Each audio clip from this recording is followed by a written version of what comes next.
Right, ladies and gentlemen, I hope you've all enjoyed your meals and your time with us so far. It's that point where we'd like to start with the speeches. So first of all, if I can invite the father of the bride, Dave, to say a few words.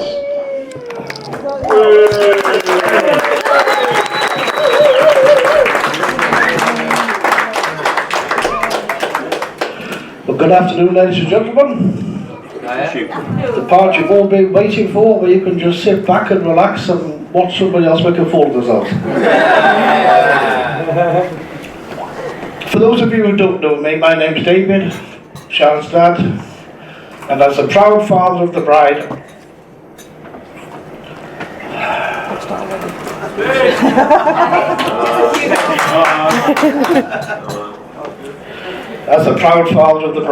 it's my dubious pleasure of making the first speech. You could say I'm just a warm-up man for the two star speakers later. I did prepare a 12-page speech. But you may all be pleased to know that Sharon says to me, I daren't say anything to embarrass her. So that reduced it to 6 pages. And I thought it was quite humorous, although I say it myself.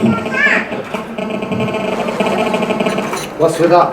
Sorry, ladies and gentlemen, if I remind you please to have your phone switched off if it interferes with the system. Is it that one there? It's yours, Dave.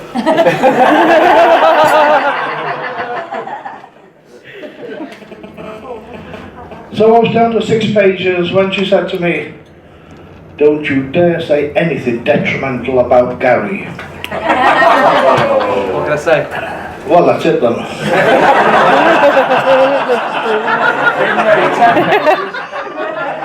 You know, the brain is a wonderful thing. The brain never stops working from the minute you're born until the minute you stand up to make a speech. So, distinguished guests, those of dubious distinction and those of no distinction, family, friends, relatives, in-laws, and outlaws, and I'm sure we've got a few of those here.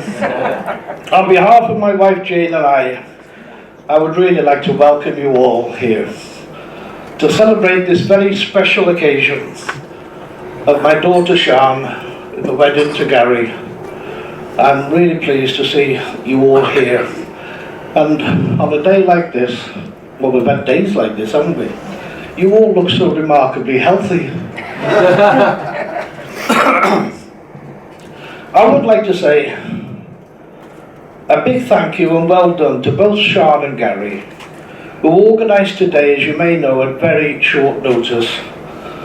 I think through their efforts, their planning, I think you'll agree with me, they've done a remarkable job.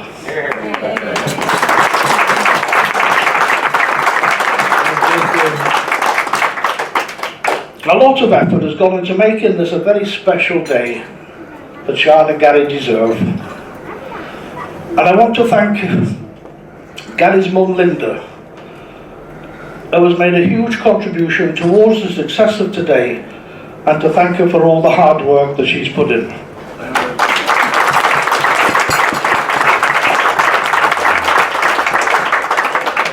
I am pleased to formally welcome Gary into our family. Although as far as I'm concerned, he's been part of the family for quite a while. During the time we have known Gary, we have come to realise just how special he is to Sharon, and everyone can see they make a very happy couple.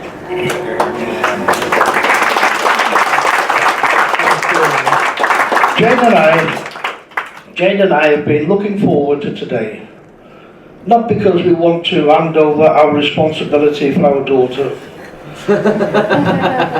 You can have her back if you want, babe. Too late now, Gary. But because it's a proud day for us to see Sharon so happy and so in love.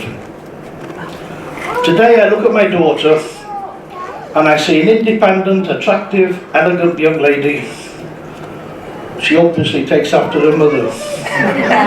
But of course, she gets other traits off me.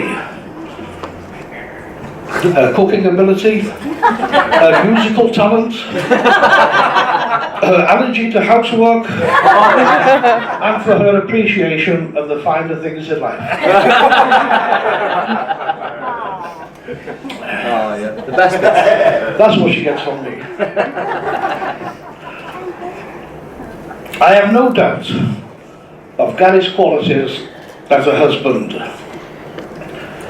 But as a son-in-law, we'll have to wait and see. Will he pop round and see us on a Sunday morning? Or will Jane have to carry on mowing the lawn and washing the car herself?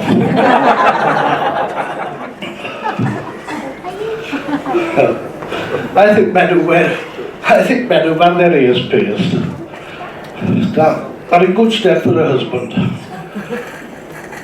They've experienced pain and they've bought jewellery.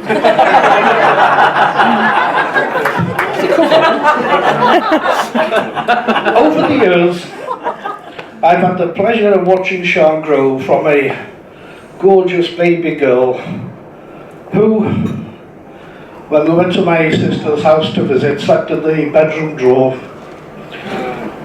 I've watched over her as she has blossomed into the beautiful woman she is today.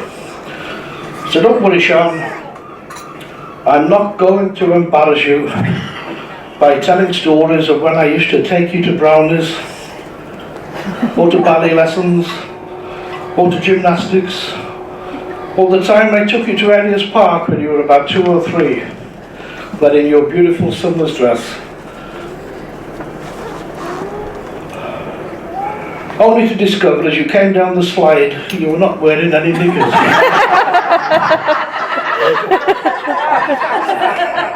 Nothing's changed, really. I'm not going to mention any of that.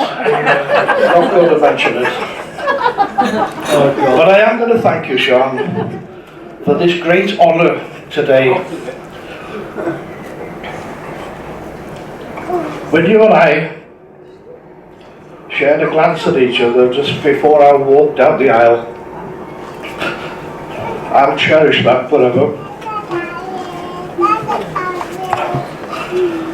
Whilst preparing this speech, I became a little emotional, can you believe?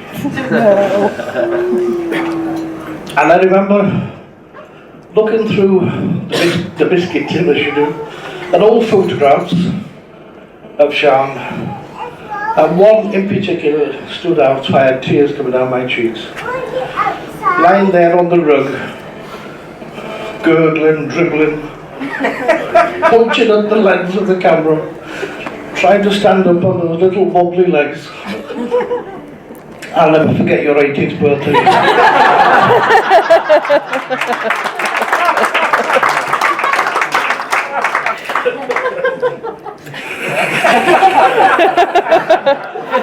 Look how impressed you are.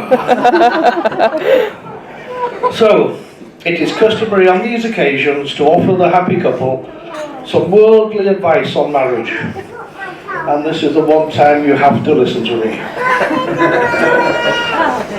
I wish you fun and excitement today, hopes and dreams for tomorrow, love and happiness always. A happy marriage begins when we marry the one we love, and it blossoms when we love the one that we married. Are you enjoying this?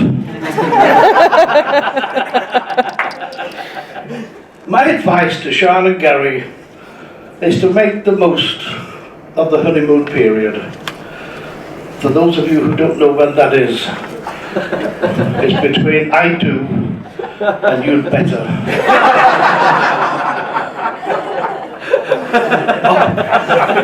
Older married couples, of course, will tell you. Do we have any older married couples in the room? Oh yes.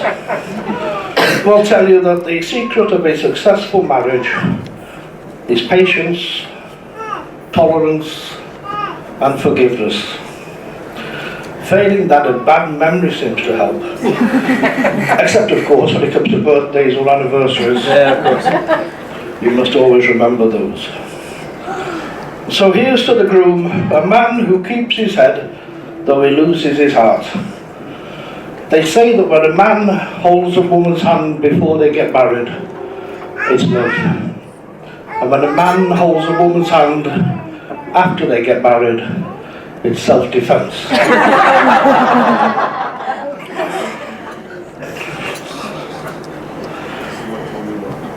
A man who gives in when he's in the right is a wise man. A man who gives in when he's in the wrong is married. So now, ladies and gentlemen, I would like to propose a toast to our daughter and new son-in-law. Here's to the past for all you have learned. Here's to the present for all that you share. Here's to the future for all you look forward to together. Ladies and gentlemen, please be upstanding. I give you a toast. I give you Sean and Gary, the bride and groom.